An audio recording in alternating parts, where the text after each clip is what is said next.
Всех приветствую на канале, и сегодня у нас на обзоре один интересный китаец. А интересный потому, что его действительно можно назвать полуавтоматом. Можно сказать, что полуавтоматов много и этим никого не удивить. Но в большинстве случаев вся суть полуавтоматов заключается в дозировке порции эспрессо, да и все. А здесь немного больше. Предприимчивые китайцы пошли дальше, чем каноничные Саи Кагаги или вездесущие Делонги, и сделали аппарат, который действительно вобрал в себя всевозможные плюшки. Здесь и дозировка порций, и автокапучинатор с собственной емкостью и регулировкой пены, и логический электронный контроль температуры, плюс к этому два независимых термоблока и вишенкой на торте полностью автоматические программы для эспрессо, латте и капучино. То есть вам нужно только заложить кофе в рожок, налить молоко в емкость, нажать одну кнопку, и аппарат сам сделает эспрессо и добавит нужное количество молочной пенки. При этом никаких лишних телодвижений с чашкой, манипуляциями с кнопками, ожиданием до нагрева или охлаждения здесь нету. Все максимально быстро и удобно для пользователя, и при этом все это действительно работает. Но если бы все было так красиво, как говорит реклама, то мир бы был другим. Поэтому в этом видео я покажу и расскажу максимально объективную информацию про такие аппараты, как они устроены, из чего сделаны и как работают. И в итоге мы определимся, стоит ли брать их и насколько они надежны, сколько могут прослужить и для кого подойдут, если подойдут вообще. Конкретно этот аппарат называется Silvercrest SEM1470A1. Скорее всего, SEM это semi-automatic, то есть полуавтоматическая, а 1470 это его мощность. Как видим, над названием особо не заморачивались. А забив в поиск 1470, вы найдете много клонов под другими брендами. На самом деле тут бренд не особо важен. Их много, они могут быть зарегистрированы в разных странах, быть собственной маркой крупной торговой сети, но собирает их всех на ОЭМ заводах в Китае. Их можно встретить как в виде идентичных клонов типа Polaris, Dex, Kitford и малоизвестных MPM и Транса, так и с небольшими дизайнерскими отличиями, как Ariete, Vitec, Cecotec или Konka. Но все они будут построены на одной и той же конструкции и работать по одному принципу. Может, где-то будут мелкие отличия в деталях, но в сумме это все одно и то же. Если говорить о ценах, то разброс весьма большой. И в зависимости от страны, магазина или раскрученности бренда, за них могут попросить от 80 до 180 долларов. Ну а мы пока разберемся с принципом работы и конструкцией на условной схеме. Вода из бака забирается с помощью помпы, которая закачивает воду через расходомер. И с помощью расходомера контроллер кофеварки будет определять количество воды для приготовления эспрессо. На помпе находится типичный предохранительный клапан, и его задача стравливать давление обратно в бак, если оно превысит 13-14 бар. Такой клапан есть у большинства кофеварок и защищает гидроузел от повреждений при высоком давлении. Далее вода с клапана попадает на первый термоблок, где должна нагреться до условных 100-110 градусов и потом выйти прямиком на разветвитель или тройник. С разветвителя вода для эспрессо идет в группу, и на этом выводе еще имеется такой запорный клапан в виде пружинки и шарика. Он служит здесь в основном для того, чтобы во время приготовления латте или капучино вода не уходила через группу, а продолжала идти ко второму термоблоку. Но на пути ко второму термоблоку имеется еще один клапан, только электромеханический. Он здесь нужен для того, чтобы перекрывать воде путь ко второму термоблоку, когда идет приготовление эспрессо, и открывать, когда готовится молочная пена.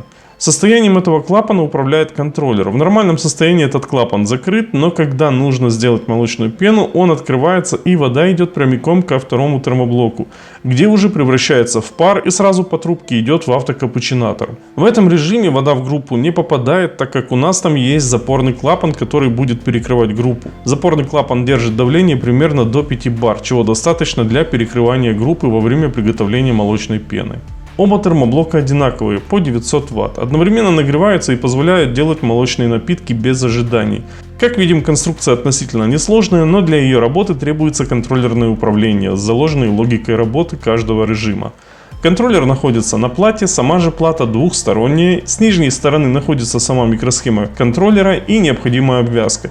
Чисто визуально монтаж выполнен на хорошем уровне, пропаяно хорошо, но узнать, что там за элементы и прочитать маркировку контроллера невозможно, так как все специально затерто. Если с этой стороны все хорошо, то вот с обратной стороны уже какая-то халтура. Первое, что бросается в глаза, это сопли герметика, которыми залили подводящие провода, вероятно, чтобы от вибрации не потерялся контакт.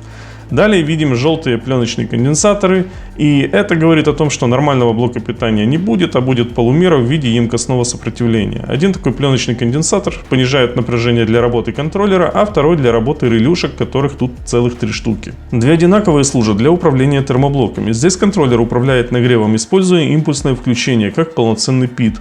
И как раз из-за импульсного управления нагревом вы можете слышать частые щелчки. Это работают реле термоблоков. В более дорогих аппаратах, к примеру той же DeLonghi Dedica, таких щелчков не будет, потому что вместо механических реле там используются мощные семисторы, а они бесшумны и более долговечны. Третья релюшка тут для включения питания самой платы. Это сделано для функции автоотключения при простое более 10-15 минут. По принципу работы более-менее все понятно, ну а теперь приступим к обзору, и сперва я выделю те моменты, которые мне понравились. Касательно корпуса, тут вполне симпатичный аппарат, выглядит лаконично и собран нормально. Основа корпуса тут пластик и немного отделки металлом. Хоть это и тонкая фольга поверх пластика, но смотрится вполне неплохо, и сейчас все так делают. Есть выдвижная подставка под мелкие чашки, чтобы не было брызг, и это хороший плюс. Есть место для хранения рожка и корзин, что тоже неплохо, но расположение сзади не всем понравится. В целом материалы и сборка не самые плохие, как для китайца. Все подогнано и собрано ровно, явных и грубых косяков конкретно на этом аппарате я не заметил. Далее будет группа. Она здесь под трехушковый стандартный рожок. Это типичная группа для большинства китайских аппаратов, рассчитанных на корзины диаметром 51 мм. Кстати, такая же группа и у DeLonghi Dedica. Но на удивление здесь, в отличие даже от той же Dedica, все из металла. Точнее, это какой-то сплав алюминия, но все же выглядит надежнее.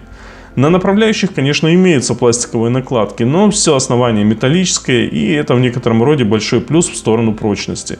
Про влияние металла на термостабильность тут говорить не стоит, так как это не тот уровень аппарата. Здесь в приоритете будет прочность. Также жирным плюсом в группе будет уплотнитель. Он здесь не такой, как у того же 700-го Барка, Зелмеров, Крупсов или той же Dedica, а гораздо проще по форме, толще и не так подвержен износу и повреждениям, что очень даже хорошо.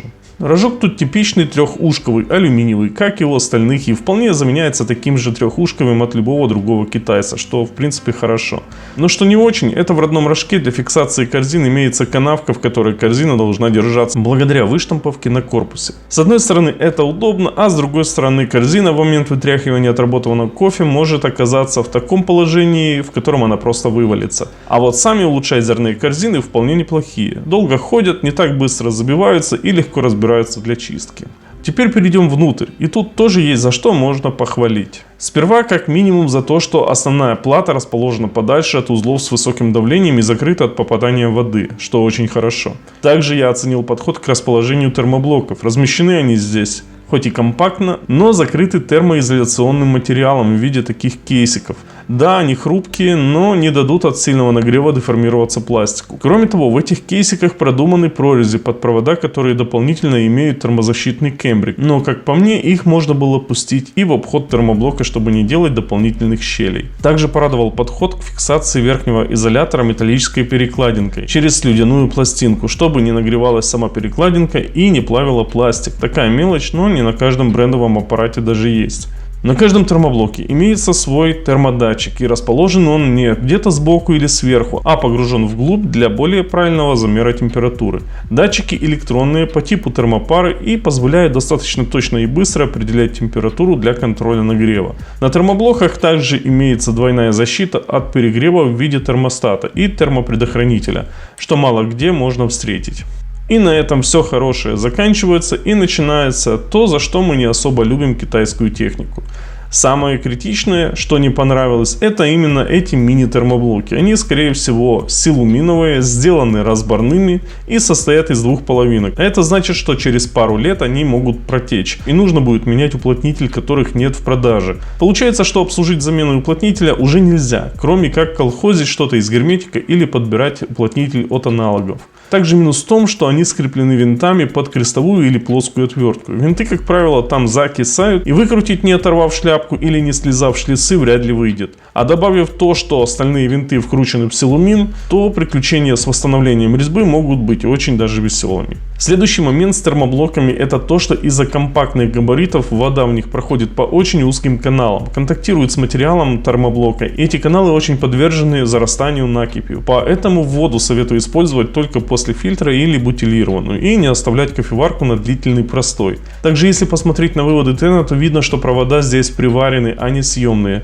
С одной стороны снизили вероятность образования плохого контакта, но если понадобится менять термоблок, то провода нужно снимать прямо с платы, а на замену искать точно такой же термоблок, что не всегда будет просто. Далее конструкторский косяк с расположением разветвителя и соленоидного клапана рядом с платой управления. В этом месте проходит кипяток под давлением, и от температуры пластик расширяется и могут выскакивать трубки из пластикового разветвителя, заливая все вокруг и плату в том числе. Это я наблюдал лично. Такое может произойти, если использовать слишком мелкий помол или кусочки накипи с термоблока попадают в узкие места и блокируют проход воды. Именно с такой проблемой она ко мне и попала. Казалось бы, должен был сработать аварийный клапан, но трубка выскочила на давлении чуть ниже, чем то, на котором срабатывает клапан. Вот пример того, как ненадежны такие элементы из пластика, особенно если учесть, что в китайских аппаратах уровень качества этого пластика мало контролируется. Также было замечено, хоть и не каждый раз, но контейнер с молоком может перекашиваться и не дожимать штырек, который работает как кнопка. Если он нажат, то контроллер видит, что контейнер на месте. Если уж и говорить о контейнере, то стоит упомянуть систему автокапучинатора. Она изготовлена насквозь из пластика, и внутри все выглядит не очень-то и надежно. Если ее случайно уронить, то все соединения могут быть нарушены. Также регулятор пенки, можно сказать, условный и особо ничего не меняет. Но так как это китайские аппараты, могут быть большие отклонения в качестве, то может у кого-то регулировка будет работать лучше, а у кого-то хуже, как и фиксация самого резервуара. В плане помпы тут не привычная улька, а какая-то китайская, сделанная по подобию ульки. Она хоть и разборная, но раскрепить ее не удалось, и чтобы не сломать ее, я особо не усердствовал. И сказать, полностью ли там металлический шток, я точно не смогу. Но как приятный бонус на помпе была термозащита, которой нет в тех же DeLonghi или в PM. Слабым местом тут является и электроника. Частыми проблемами тут бывают потеря емкости желтых кондеров, и кофеварка будет либо только светиться, либо вовсе не будет включаться. Также залипают контакты и выгорают релюшки. Пробивается семистра управления помпы, но это можно исправить. А вот если вылетает микросхема контроллера, то только замена всей платы, если такую в принципе можно найти. Также от себя добавлю, что это не самый удобный для разборки аппарат. Конструкция является собой некий сэндвич, и добраться до помпы или нижнего термоблока довольно затруднительно, особенно если возникает протечка на одном из них. Думаю, что все, что хотел, я показал, и пришло время сделать выводы. Насколько такой аппарат может быть надежным и как долго прослужит? Тут в основном все упирается в электронику. Это и платы, и термоблоки, а так как это китайский ОЭМ, то все может иметь достаточно высокий процент брака. И этот брак может проявиться и через год, и через два, а может и раньше, как повезет. Ну и помимо электроники есть пластиковые узлы, где проходит горячая вода с высоким давлением, и там всегда есть риск протечек.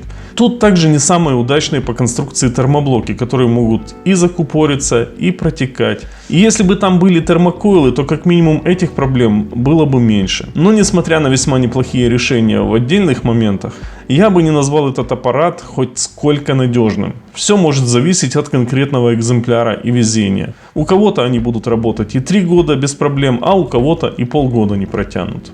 Следующее, это для кого подойдет такой аппарат, если подойдет.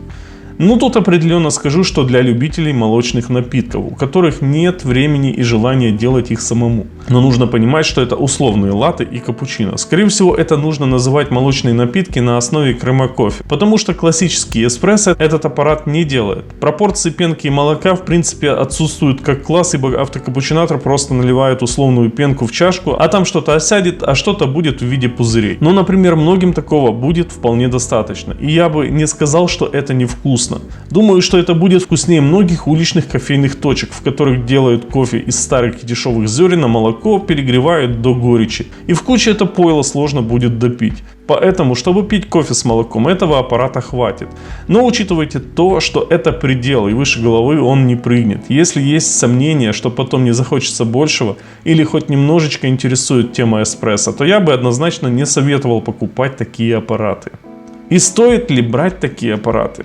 Если вы занятой человек, не критичны к вкусовым качествам напитка и вам не жалко выбросить в среднем $130, чтобы год-два пить по утрам чашечку кофе с молоком, то в принципе можно и взять. Особенно если есть гарантия, хотя бы 1 год. Но стоит быть готовым носить ее на гарантийный ремонт. Во всех остальных случаях я бы не рекомендовал связываться, даже если очень подкупает реклама. Хотите автокапучино, как на этом? Ну, возьмите любую Поэмию или Viva Gran Gadget и докупите насадку автокапучинатора. Да, это будет не нажатие одной кнопки, но будет надежнее и с перспективой. Перейти на ручное взбивание, купить насадочку и получать уже результат гораздо выше. А вот связываться на вторичке с такими аппаратами я бы настоятельно не рекомендовал. Они уже частично потеряли свой ресурс и, вероятно, имеют проблемы. Мало какие сервис-центры берут такие аппараты на ремонт, и этот ремонт не всегда будет возможен или будет рентабельным. На этом буду заканчивать. Всем, кто досмотрел, большое спасибо. Не забывайте ставить лайки и комментировать.